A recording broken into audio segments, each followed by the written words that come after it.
क्या धमकाना चाहते हो भाई? संसद का कानून है, सबको स्वीकार करना पड़ेगा।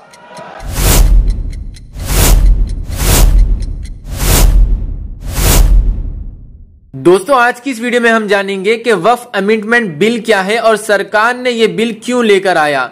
ये बिल जानने से पहले हम ये जान लेते हैं कि वक्फ क्या है। इस्लामिक लॉ में वक्फ एक चैरिटेबल ट्रस्ट का काम करता है। आसान अल्फाज में कहूँ तो जो अमीर मुसलमान है, जिसके पास बहुत सारी प्रॉपर्टीज है, जमीन है, वो गरीब मुसलमानों के लिए कुछ जमीन ट्रस्ट कर देते हैं ताकि जो मुसलमान गरीब हैं उन्हें फायदा हो और उससे मदद हो। चैरिटेबल और रिलीजन पर्पस के लिए इसे इस्तेमाल किया जाता है और एक कम्युनिटी बनी हुई है जिसका नाम है वक्फ। ये इसकी निगरानी और मॉनिटरिंग करता है और एक बार अगर कोई प्रॉपर्टी वक्फ में जाती है तो उसे सिर्फ अल्लाह के लिए दे दी जाती है, जिससे सिर्फ मुसलमानों का भला किया जा सकता है। अब आप सोच रहे होंगे कि प्रॉपर्टीज भी मुसलमानों की है और काम भी मुसलमानों के लिए किया जा रहा है और कम्युनिटी भी मुसलमानों की है, तो सरकार इसके अंदर दखल क्यों दे रही है? तो सरकार का कहना यह है कि देश की भलाई के लिए और गरीब मुसलमानों की तकदीर बदलने के लिए इस कानून में बदलाव किया जा रहा है, जबकि ये काम तो मुस्लिम कम्युनिटी को करना चाहिए, ना कि सरकार को। बीजेपी सरकार ये वक्फ बोर्ड अमेंडमेंट बिल क्यों लेकर आई? बीजेपी सरकार को इस पे ये आपत्ति है कि वक्फ बोर्ड ने काफी ऐसी जमीन है जो हड़प चुकी है और इसलिए नए कानून लेकर आई। बेसिकली कहा जाए तो ये गलत भी नहीं होगा कि सरकार सारा वक्फ बोर्ड अपने अंडर में लेना चाहती है।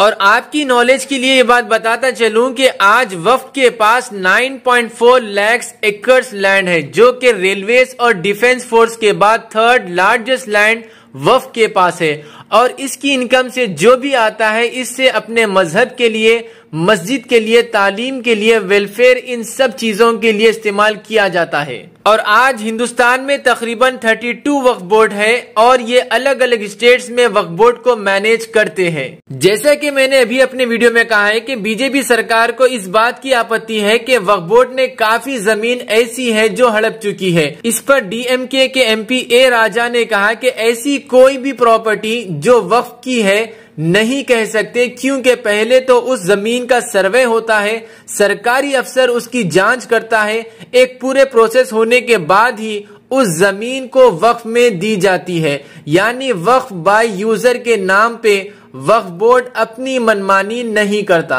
और अब यहाँ पर एक और सवाल उठता है कि वक्फ बाय यूजर क्या है? वक्फ बाय यूजर को समझते हैं सिंपल वे में कहूँ तो 300, 400 या 500 साल पुरानी कोई मस्जिद है या कब्रिस्तान है, तो उसका कोई डॉक्यूमेंटेशन किसी के पास नहीं है, मगर काफी अरसे से वहां पर मस्जिद या कब्रिस्तान है, तो वो जमीन वक्फ बोर्ड की मानी जाती है बिना कोई डॉक्यूमेंट्स के भी। और इसीलिए नए बिल में वक्फ बाय यूजर को भी हटाने की बात की गई।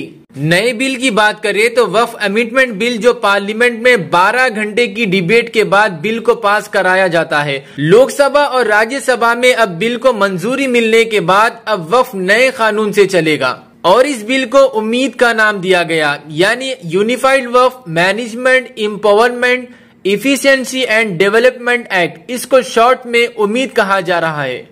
मोदी सरकार के लिए ये एक बड़ी जीत भी कह सकते हैं। आर्टिकल 370 CAA और राम मंदिर के बाद अब लिस्ट में वक्फ अमेंडमेंट बिल भी शामिल हो चुकी है। लेकिन पार्लियामेंट में बिल पास होने से ये मैटर खत्म नहीं हुआ। अब अपोजिशन इस बिल को सुप्रीम कोर्ट में ले जा चुकी है। अब सुप्रीम कोर्ट इस मामले में क्या करेगी, ये तो अब आने वाला वक्त ही बताएगा। आने वाली लेटेस्ट अपडेट के लिए हमारे इस चैनल को सब्सक्राइब जरूर कर ले और वक्फ बोर्ड अमेंडमेंट बिल को लेकर आपकी क्या राय है कमेंट बॉक्स में जरूर बताएं।